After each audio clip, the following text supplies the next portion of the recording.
Bismillahirrahmanirrahim.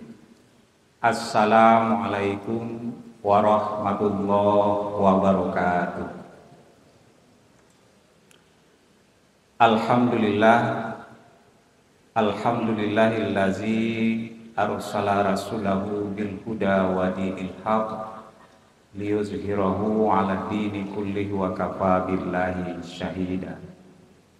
Asyhadu an la ilaha illallah wahdahu la syarikalah wa asyhadu anna Muhammadan abduhu wa rasuluh sallallahu alaihi wasallam la nabiyya ba'da.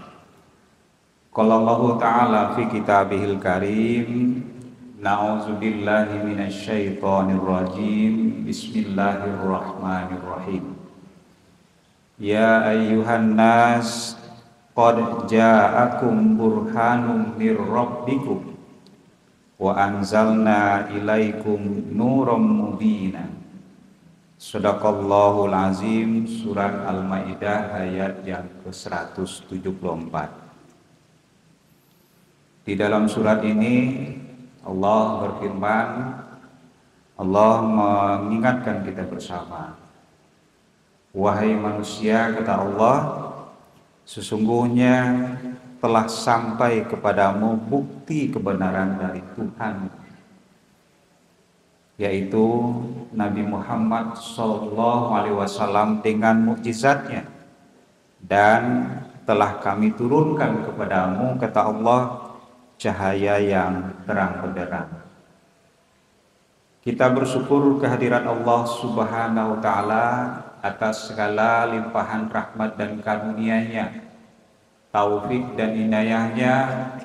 Alhamdulillah, di siang yang cerah ini kita dapat meluangkan sedikit di antara waktu kita untuk hadir di rumah Allah ini di Masjid Raya Sumatera Barat. Ini kita lakukan sebagai bagian dari ubudiyah kita kepada Allah, sebagai bagian dari upaya kita mendekatkan diri kepadanya. Semoga niat kita, nawaitu yang tertanam di dalam hati, kemudian amal-amal soleh yang mengiringinya, mudah-mudahan dibalasi oleh Allah dengan balasan yang berlipat ganda. Amin, amin ya rabbal alamin. Selawat dan salam kita mohonkan kepada Allah, semoga dicurahkan kepada junjungan kita Nabi besar Muhammad sallallahu alaihi wasallam. Allahumma sholli ala sayyidina Muhammad wa ala ali sayyidina Muhammad. Sebagai nabi dan rasul, beliau telah berdakwah menyebarkan agama Islam di permukaan bumi ini, hingga kelak agama ini menjadi agama kita dan menjadi agama bagi jutaan bahkan miliaran penduduk di permukaan bumi ini. Semoga Islam yang telah menjadi jalan dan keyakinan kita ini akan tetap kita pegang hingga berpisahnya hayat di kaum badan. Bapak, ibu-ibu, saudara-saudara kaum muslimin, jamaah Masjid Raya Sumatera Barat yang dimuliakan Allah. Setiap orang, setiap individu, juga tentunya setiap kelompok ingin mendapatkan citra diri atau nama baik atau muru'ah yang baik. Itu diinginkan oleh setiap orang. Dia ingin disebut dengan nama baik, ingin dikenang atau ingin diharapkan punya citra diri atau punya pandangan terhadap dirinya yang dianggap baik-baik. Karenanya berbagai upaya dilakukan orang atau kelompok orang untuk membangun citra diri itu. Ada yang mengambil jalur ekonomi, dia bangunlah kekayaan, dia upayakan agar dia memperoleh kekayaan, agar dia dinilai sebagai orang kaya. Kalau saja dia meletakkan citra dirinya pada kekayaan itu, maka itulah sesungguhnya yang dicarinya. Ada yang meletakkan citra diri itu pada aspek budaya dan lain sebagainya. Maka dia kemudian tampil mengupayakan bahwa di ranah budaya, di ranah nilai-nilai sosial budaya, dia ingin tampil sebagai orang yang dianggap paling hebat atau dianggap punya nama baik di situ. Dan tidak kalah pentingnya juga ada orang yang ingin membangun citra dirinya itu di jalur politik. Dan dia upayakan pula lah berbagai cara untuk membangun itu. Ada yang dengan jalan menampakkan ciri-ciri pribadinya sebagai orang yang baik. Ada yang dengan jalan macam-macam, bahkan termasuk yang merendahkan, yang melecehkan orang lain, yang dia sebetulnya hanya bermaksud untuk membangun citra dirinya. Tetapi untuk menaikkan citra dirinya, dia perlu dulu merendahkan, menurunkan, atau bahkan mendiskreditkan orang lain. Jadilah dia lampu yang ingin terang, tetapi di saat yang sama dia sedang memadamkan lampu orang lain atau mengurangi cahaya lampu orang lain. Lalu bagaimana dengan Nabi kita Muhammad Sallallahu Alaihi Wasallam? Nabi kita Muhammad Sallallahu Alaihi Wasallam bukanlah manusia rekayasa. Dia hadir di tengah-tengah masyarakatnya, dia bahagian dari masyarakatnya, dan dia berproses di situ. Sudah sama-sama dimaklumi baik oleh lawan maupun oleh umat Islam sendiri, kalau dia lahir dalam keadaan serba sederhana, dalam keadaan yatim, kemudian piatu, itu dicatat oleh sejarah. Dalam keadaan sebagaimana remaja Arab ketika itu, dia harus menggembalakan domba atau kambing. Dia juga harus membantu pamannya, kakeknya, karena orang tuanya telah meninggal dunia. Dan dia seperti orang Arab ketika itu, tetapi tidak bahagian dari masyarakatnya yang di dalam banyak hal bertentangan dengan ciri-cirinya kelak sebagai nabi dan rasul utusan Allah. Dia berbeda dari masyarakatnya yang mengagung-agungkan suku, kabilah-kabilah, yang hidup berkelompok-kelompok dan masing-masing bangga dengan kelompoknya. Atas kebanggaan itulah kemudian konflik, perpecahan, perperangan menjadi tidak terhindarkan. Karena masing-masing kelompok bangga dengan kelompoknya, bangga dengan pimpinannya, dan pada akhirnya kebanggaan itulah yang mendorong lahirnya friksi, melahirkan konflik dan seterusnya. Itu masyarakat yang dia hadapi. Itulah masyarakatnya, masyarakat Arab yang kita sebut dengan masyarakat Arab jahiliyah ketika itu. Dia juga lahir di tengah masyarakatnya yang tidak bisa menulis baca, bahkan dia sendiri termasuk yang ummi, dan dia hidup bagian dari itu. Tetapi Nabi Muhammad SAW tidak menunjukkan cara-cara yang penuh dengan rekayasa, penuh dengan pembesaran diri di luar kewajaran. Dia tampil apa adanya seperti itu, bahkan menjalani kehidupannya dengan sangat sederhana.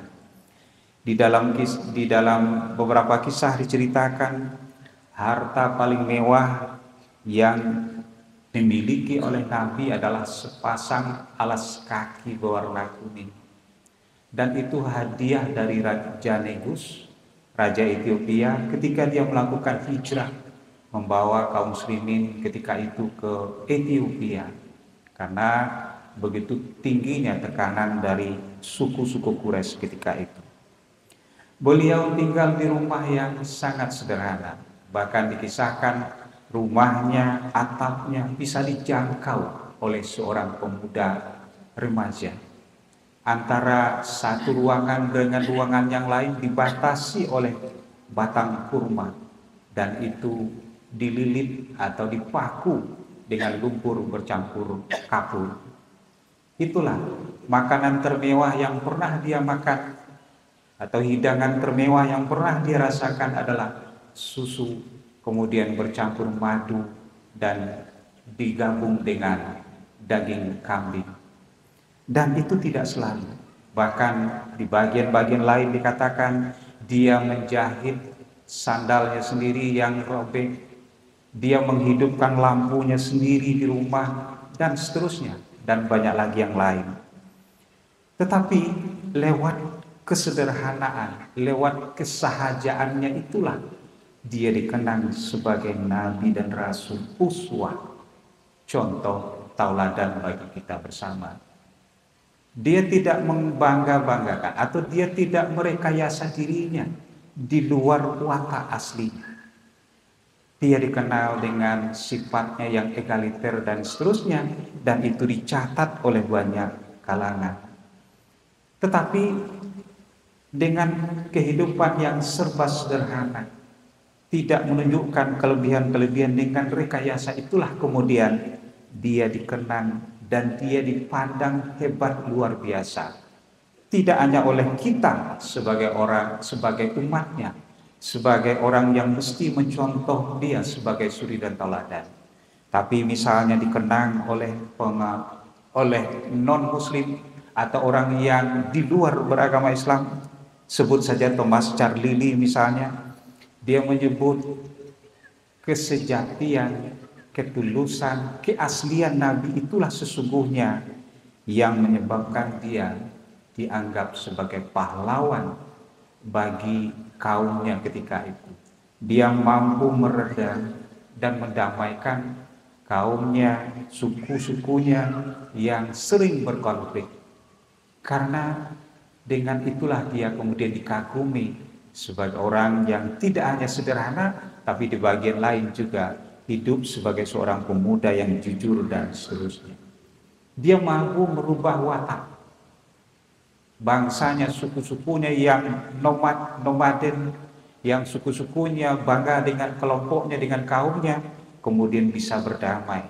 Pindah dari membanggakan suku ke membanggakan citra diri berdasarkan agama, Islam sebagai agama.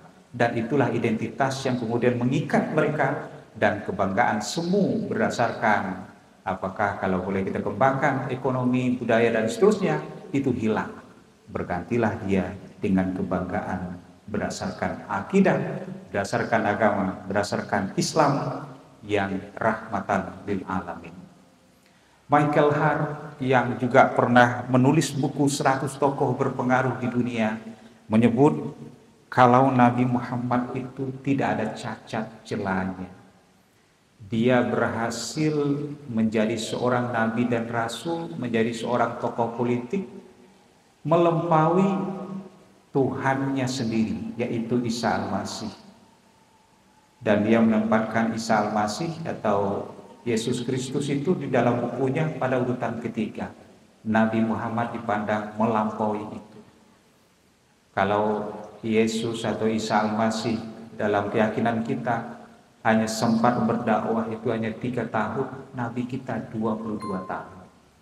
Dia berhasil tidak hanya dalam kehidupan agama sebagai nabi dan rasul, sebagai penyebar Islam, tapi dia juga berhasil dalam kehidupan politik, menjadi pemimpin negara, menjadi pemimpin umat Islam di Mekah dan terutama di Madinah, dan warisannya itulah yang kita kembangkan dan yang terus kita suri tauladani hingga hari ini. Ini sekedar ceramah singkat yang bisa kita sampaikan. Mudah-mudahan nilai-nilai citra diri, bagaimana Nabi mengembangkan sifat-sifat sederhananya, seharusnya juga menjadi bagian dari sifat-sifat kita sebagai umatnya, sebagai orang yang mensuri tauladaninya. Dan semoga saja kita bisa berkiprah dengan jalannya, dan itulah jalan uswah yang mungkin patut kita renungkan untuk kehidupan apa saja, termasuk dalam kehidupan dan hingar-bingarnya dunia politik hari ini. Demikian saja, mudah-mudahan bermanfaat untuk kita bersama. Wabillahi taufiq wal hidayah. Wassalamualaikum warahmatullahi wabarakatuh.